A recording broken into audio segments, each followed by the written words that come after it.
Now, the next lesson I learned had to do with underwear. So let's talk about laundry day, shall we?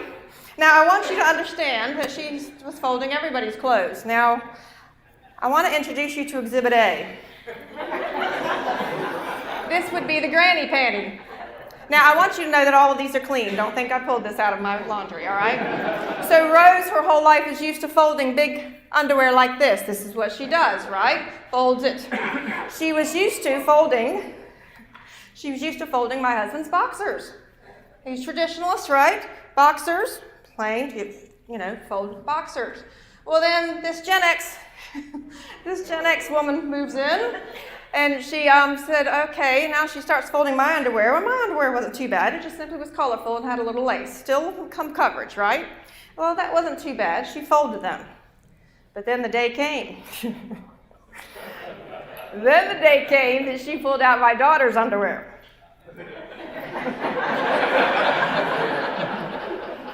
And I walk into the laundry room, and Rose is standing here like this. She has this perplexed look on her face, and she is looking at the underwear, and she looks at me. She goes, how am I supposed to fold this? She goes, what am I supposed to do, roll it in a bowl? Absolutely just unnerved over the underwear. All right, so that we got over that. Underwear was a drama in our house. She would, again, bring everything to Peter's room. So a few weeks into the marriage, we're going shopping, my husband and I going shopping, and we are getting some new clothes for him, and we walk by the men's underwear section, which is, guys, is close usually to the checkout, and he says, hey, you see anything we should try? So I was like, sure, let's get rid of the boxers, let's go for something like this, right? And he goes, okay, my boomer husband's ready to try something new. And so it's sitting there on the counter there at the store. And I have to tell you, in my head, I was thinking, I cannot wait for laundry day. So sure enough, laundry day comes. Rose is folding the clothes. Underwear is on top. She's taking them over to Peter's. And she walks into Peter's room, and she holds up the underwear and says, Peter, are these yours? He said, yeah, Ma, they're mine. There's that sigh again. She says, Peter, you've changed.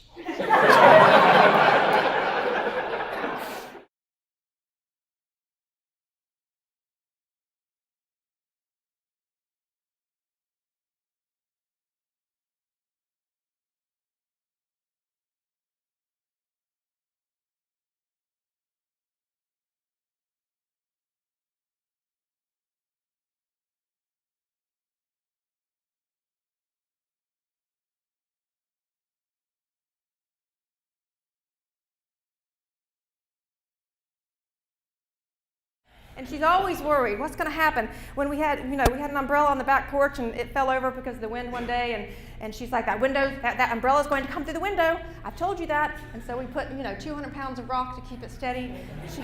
She's concerned that now that we live on the mountains and we have this beautiful view out there, and the means that the grill is a little higher, she's convinced that lightning's going to strike the propane tank because it's higher. Okay. Really, she has that brain of hers works just fine. She goes on and on telling us all these things, and we do what we can to try to help that concern, and sometimes it's just a matter of repeating it over and over. So our final blooper.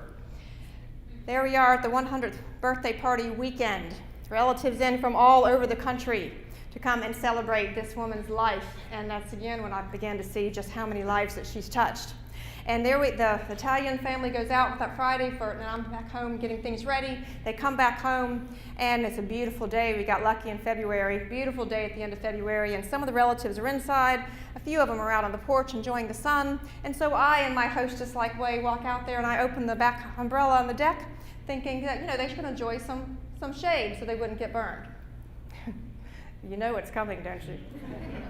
So there we are, and my husband's there, and I'm there, and I want you to know that the biggest gust of wind comes swooping up our backyard, and it hits the umbrella. Didn't go through a window, oh no. What this umbrella does is it shoots straight out of the umbrella thing, and it starts to levitate and go straight up above the house. And I want you to know in that moment, I am watching in slow motion this umbrella going up, and I have several thoughts. My first thought was, oh, fuck! And my second thought was, dear God, please don't let Rose see what's happening right now. And so we watch as the umbrella then flips over and lands on top of our house. And I turned to my traditionalist husband at this moment. I was like, and we're staring at this umbrella, and I said, honey, I am so sorry. And he says, well, honey, it is a little windy outside. So much went along with those words, okay? But that's all he said to me. So then the umbrella comes down, we flip it up, and we get it down, and everything is safe, okay? And I'm thinking, okay, here comes the moment of truth. And I go inside the house, and my first question to all of them was, did Rose see that?